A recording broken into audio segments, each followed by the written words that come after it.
y'all, it's Jessica here from Just Give Me Jesus, and I am coming to you today following our podcast yesterday. I hope I get this posted today on die cuts. And I had completely cut out all of these, I thought, on camera. And as technologically challenged as I am, I completely cut myself out of the video. Like, you couldn't see anything about what I was doing. So I decided that this video would be on distress glaze and distress crayons. So that's where I'm going with this. And what I've done, since I can't find my not my distress pen, my embossing pen, where you just write or mark certain elements that you want to emboss. I had squeezed out some of the embossing fluid from my dabber, however you say it, on a little card, and I'm using a paintbrush. It's not quite as effective, but it's working, so we're gonna go with it. And y'all, yesterday when I was doing this video, was like, if it can happen, it was gonna happen. So just completely dumped all of that onto my desk. And that stuff, like, even when you do it perfectly, you never get rid of all those little granules. So thankfully, my friend Lori gifted me one of these little mini desk vacuums, and I used it and it cleaned it up really well. That thing's wonderful, by the way, for glitter and that. I wish it would pick up all the other mess on my desk, but it doesn't do that. Only small miracles. Anyway, what I have done is I have marked some little flowers on this die cut, and I used the Tim Holtz Impresslits floral frame to make this die cut. And let me just preface this with saying this technique is not new to me. I did not come up with it, nor do I pretend to have come up with it. This was a technique I learned from watching Tim Holtz live videos, which I will link below. So if you want to go watch the entire video, you can. But I tried to shorten it, and after talking about die cuts on our podcast yesterday, I thought, well, I'll do a little video to show you exactly how I do it. Not typically with the brush, but it actually worked pretty well in the long run. And so I'm just marking certain little elements, and I'm then going to sprinkle, and I'll be honest, sprinkling is not my favorite way to do this, and I changed it after a while. Different colors of the distress glaze, embossing glaze on my little frames, because in the end it just gives it the coolest little vintage technique. But this is the part that's exhausting, is having to undo. And if I'd been smart, I would have just taken the tops off of these and rolled with it. But yeah, hindsight's 20/20, right? I did try to speed up all the parts that I was drying things in, just to try and help it go a little bit quicker. And I'll be honest, I don't always heat every color. Like especially with the details, sometimes I do all the details, and you'll see, I think in the next one I do it where I just pinch it out a little bit at a time and put it on there. And that works really well.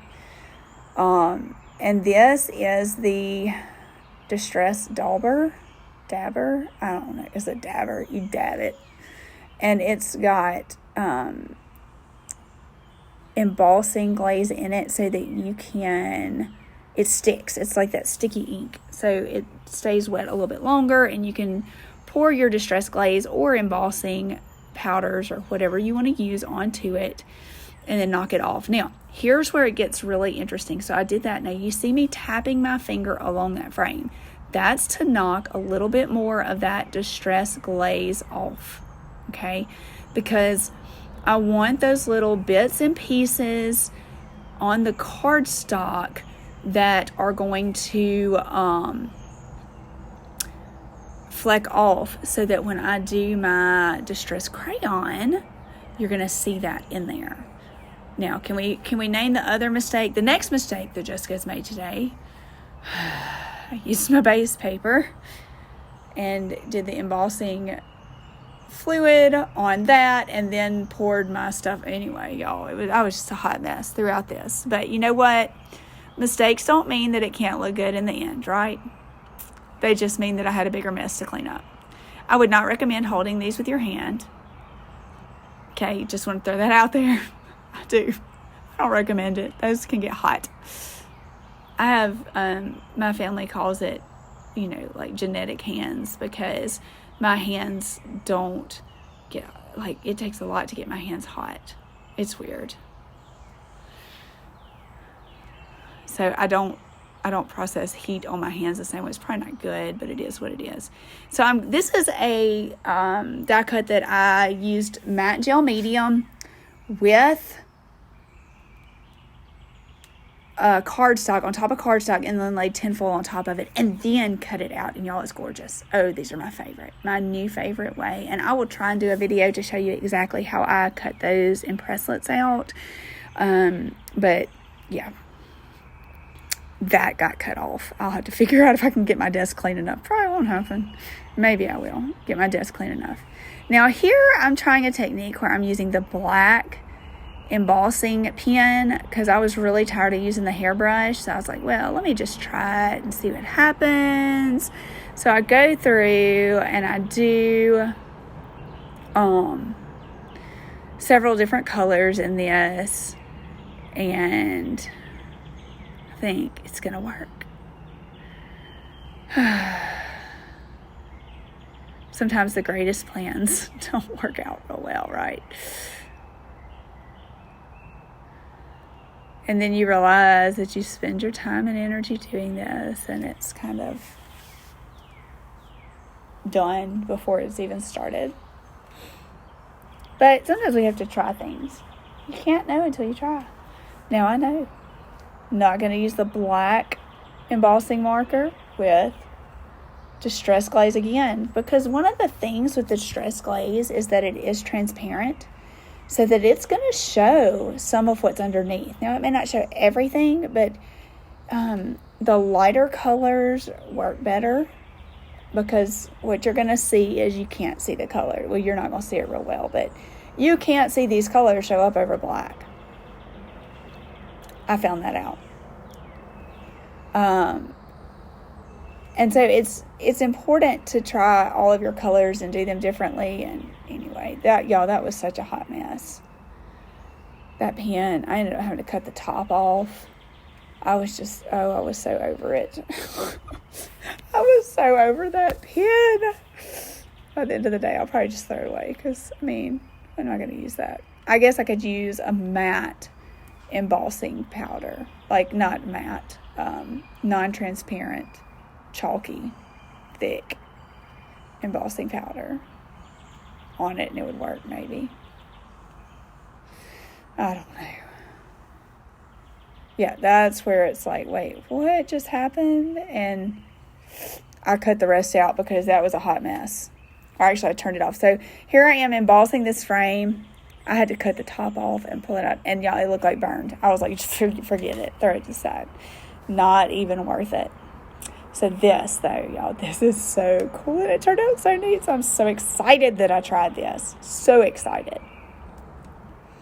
I'm just drying because I put clear gesso on top to make sure that the medium that I'd be using would stick. And I may have said matte gel medium first. It's clear gesso. And I'm just drying it to make sure that it's good and dry before I start doing anything on top of it. And here I go with my Distress Dauber again and my little paintbrush. But it actually works really well. Don't get frustrated. Just use a tiny one if you're doing fine details. So I'm doing some flowers on this little frame. And I'm not looking for perfection. That's one thing. Don't get frustrated with perfect in this, because it's not supposed to be. It's not supposed to be super detail oriented. Now, if you're capable of that, you go right on. I am not. And that's okay too. I'm not even going to try and be. So obviously there, I was trying to get just some really tiny little details.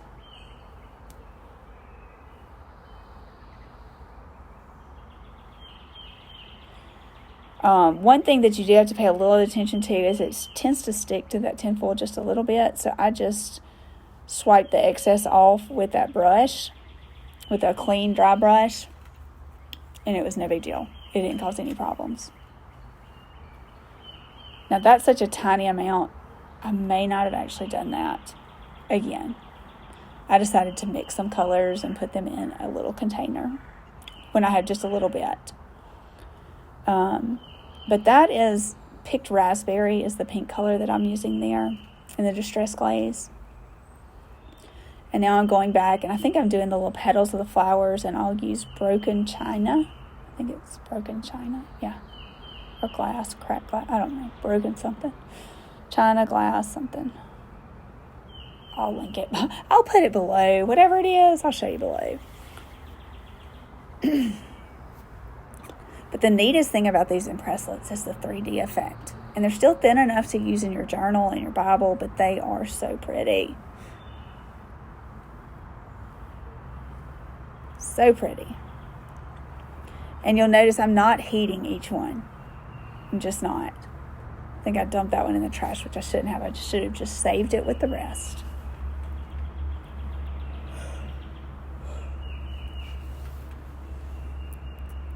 And I noticed something that I wanted to do back with the pink, so I'm just dotting that there, just putting a little bit with the pinch method. That ends up being my favorite method for these little bitty details on anything you're doing, but especially these floral frames. I like to do the pinch method. And I am sitting on my porch, so if you hear those lovely birds in the background, this is one of my favorite places to be, is on my porch with all my birds. And they like me because I feed them in the winter. Right now I'm adding a green that I can't remember the name of, but I'll put it below because I'm adding detail for the little leaves. And you'll notice I have not heated anything yet. I'm just going in and adding this, and then I'll heat those little details to start. Now, your hands, I do not like the way my hands feel when I'm painting this and using it, but, you know, it could be worse. It is what it is. Just knock them off, wash them after. A little dirt never hurt. A little embossing glaze never hurt, I don't think. Somebody's probably going to tell me differently, but maybe not. Maybe not. And I'm just knocking that off.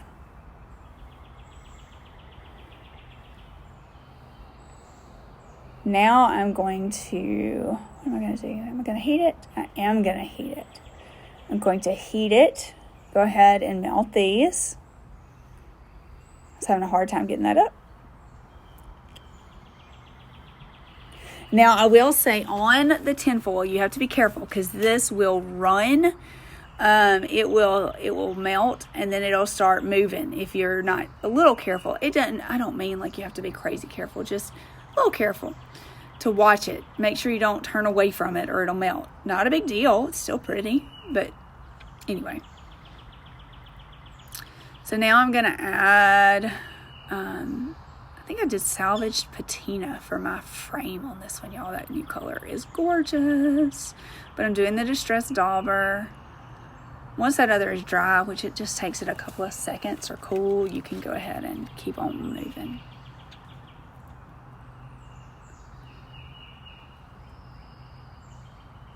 Cannot get it up. Cannot. I hadn't even opened that one yet. Ha! It's so pretty. Salvage patina, like the color I never knew I needed. But I did, because it's really like my favorite color. That and speckled egg. I just love it, them. And I'm touching just to add, take a little bit off. Not a lot. I'm just touching. I'm not rubbing. I'm just touching because my fingers pick it up when I touch. And that just creates a space for those distressed crayons to get in and to add some dimension and texture.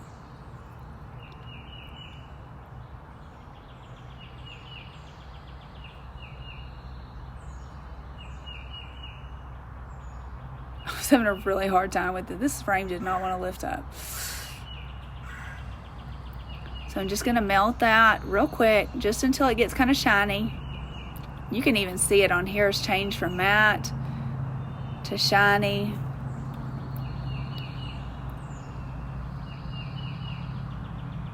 And it gets so pretty. So pretty. Oh my lands, look at that. Look at that. Oh, love it. Okay. Now is where I'm going to go in and add my distressed crayons with these two. I end up making a lot more, and I'll show them to you at the end of this video, but let's get these distressed crayons going. Just trying to move a little bit out of the way. Just push everything back because there are piles of stuff. And I'm using walnut stain on this one. And I'm just going around and coloring on the top. And then what I do is I wet my finger just a little bit with the baby wipe, and I go and I rub it on top of that distressed glaze, because the glaze is dry. And let's just be real honest. If I wasn't on video, no, I wouldn't do that and send it to somebody. I might lick my finger. I'm so bad about that. Now I'm taking one of these distressed collage brushes, which I don't have one of the thick, stiff brushes that he used in his video. So I've used this one. I just grab at the tips of the bristles, because it's a pretty stiff brush, and work it in. And then I'm going to take that and just use my fingers or a not too wet baby wipe to rub around the edges. Now this is the one that's done out of cardstock, and you'll notice there are certain spots that are a little more grungy than others, and that's because that distressed crayon gets in those little bitty holes and gaps, and it's just so pretty. This is the tin foil. What am I using here? I'm using walnut stain again. I couldn't remember if I used walnut stain or weathered wood.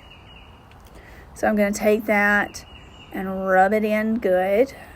Now that there's a little bit on the tip of that brush, it rubs right in.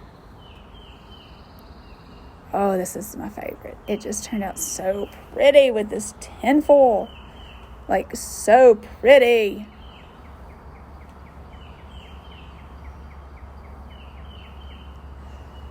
So I'm just going to wipe off a little bit of the top to add that dimension. And oh my word, I love it. I've got a good still shot at the very end of this video so that you can see it. There it is. Yeah, there's one up close. Look at that. Is that not pretty how that turned out? And these are the ones that I made after I stopped my video. I used some different colors, like picked raspberry on cream watercolor, cardstock. I did some weathered wood. I did speckled egg. That's one of my favorites, that one right there. That's on white cardstock with that picked raspberry. That, I don't remember which one that is. Weathered wood, maybe? And then these are my favorites, because these are the tinfoil covered. And that metallic just adds so much. Look at that. Isn't that gorgeous? And then this one is all the bits and pieces I had left over from distressed glazes. I made that one with. And it's pretty. I just love these, and I hope you have enjoyed watching and seeing how these work out. Please like and subscribe and follow along on Instagram. Thank you so much for watching.